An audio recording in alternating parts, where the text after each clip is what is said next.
Quelle est la cause de la pauvreté dans la vie du chrétien? Dans Apocalypse 3, le Seigneur déclare: « Je sais que tu es pauvre ».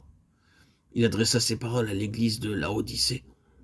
La pauvreté se référait ici au fait qu'il n'y avait aucune réserve, rien n'avait été amassé. Ce n'était pas un manque passager, mais un état permanent. Beaucoup de croyants font face à leurs besoins en vivant au jour le jour. C'est un sérieux problème. Ils sont dépendants des ressources de grâce temporaires. Ils n'ont pas de ressources permanentes.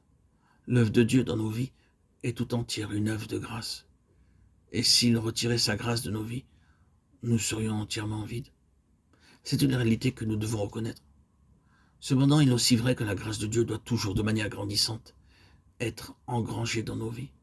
Autrement, nous serons dépendants des grâces particulières pour être gardés dans sa volonté. Ce n'est pas son plaisir que ses enfants vivent au jour le jour. Il veut que nous ayons de riches provisions de grâce dans nos vies. Nombreux sont ceux qui n'ont pas de telles réserves. C'est pour cela que le Seigneur nous demande de jeûner, de prier. Lorsqu'à une certaine occasion, les disciples lui demandèrent pourquoi ils étaient incapables de chasser le démon qui tourmentait l'enfant, il leur répondit que leur incapacité pouvait être vaincue uniquement par la prière et le jeûne. À moins de nous discipliner rigoureusement, nous serons dépendants des dispensations de grâce particulières si nous sommes venus depuis peu au Seigneur. Ce n'est pas anormal, mais si c'est encore le cas après un certain nombre d'années de dépendre de telle expérience, cela montre alors un état de pauvreté, de faiblesse, de fragilité. La richesse, c'est de toute évidence le contraire de la pauvreté. Être spirituellement riche, c'est avoir une provision de grâce. Il n'y a pas de pauvreté dans une vie où la grâce de Dieu a été engrangée tout au long des années passées. La pauvreté est chassée par l'amoncellement de la grâce. L'autre jour, nous nous entretenions au sujet de l'épître de Paul aux Corinthiens. Pour ma part, je crois que dans ces épîtres, plus que dans toute autre partie du Nouveau Testament, nous avons une révélation de la vie du chrétien. Nous avons un homme, Paul, décrit à nos yeux.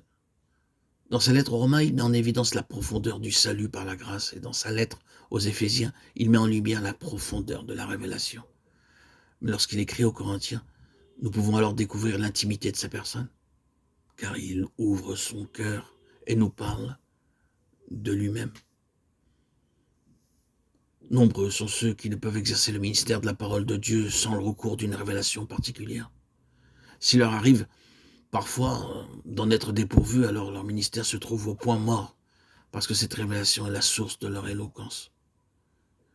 Que la révélation nous soit nécessaire pour le ministère de la parole, c'est une chose certaine, mais considérons aussi que la révélation ne nous est pas accordée sans interruption aucune. Il en était ainsi dans le cas des 12 apôtres. Et il en était également ainsi même à l'égard d'un homme tel que Paul.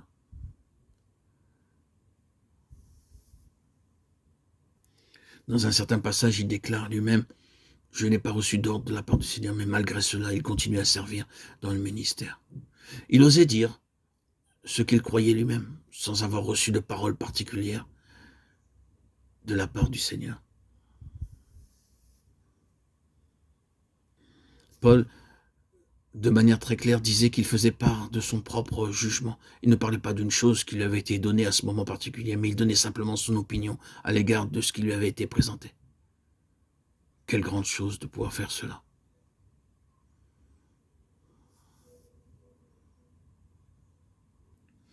Un chrétien riche, à cause de l'abondance de la grâce dans sa vie, peut partager la pensée de Dieu sans pour autant être très conscient qu'il est la bouche de Dieu. Un chrétien riche ne s'attend pas forcément à des choses nouvelles pour pouvoir les partager comme un oracle de Dieu.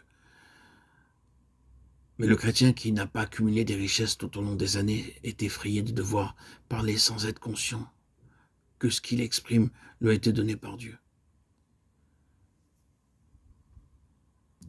Paul disait ses propres mots, et ces mots sont rapportés dans la Bible comme étant la parole de Dieu.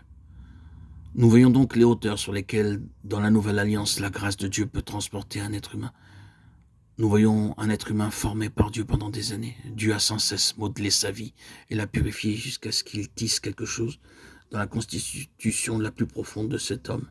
Et c'est cela la richesse, et c'est le résultat de l'incessante activité divine dans la vie d'un homme tel que Paul. pendant de nombreuses années. Et ce n'est pas le résultat de dons particuliers ou de grâces particulières. C'est ainsi que nous sommes agrandis et vivons une véritable croissance. Lorsque Dieu nous élargit intérieurement, nous, nous fait traverser les épreuves, alors nous pouvons être heureux d'être enfants de Dieu. Le Seigneur nous façonne tel un potier pour que nous devenions ce qu'il a fortement désiré. Dieu, à travers nous, réalise son œuvre et il nous façonne intérieurement. Année après année, jour après jour, semaine après semaine. Nous constatons-le, ne l'avons-nous pas vu, frères et sœurs en Christ, serviteurs de Dieu, que jour après jour, nous sommes meilleurs, nous sommes de plus en plus raffinés et nous nous éloignons de ce qui est terrestre, terre à terre. Notre regard n'est plus porté vers la gravité, mais vers le ciel. Notre vocation est céleste. Notre vision est céleste. Notre vie est tout à fait différente. Nous sommes sur terre des pèlerins et notre corps, notre vie est à Christ. Nous sommes ses membres et nous portons toujours nos regards vers Dieu, vers le ciel. Il nous façonne. Nous sommes riches à travers nos épreuves. Dieu ne nous a jamais abandonnés. Tout ce qui nous paraît être des défaites et des échecs sont des grâces que le Seigneur nous révélera, soit sur terre ou au ciel. Restons fidèles à sa parole, portons toujours nos regards vers lui. Et sachons, frères et sœurs, que toutes les situations que nous vivons sont gouvernées par l'Esprit de Dieu. Nous sommes sa propriété, sa possession. Nous lui appartenons. Il fait de nous ce qu'il veut que nous soyons.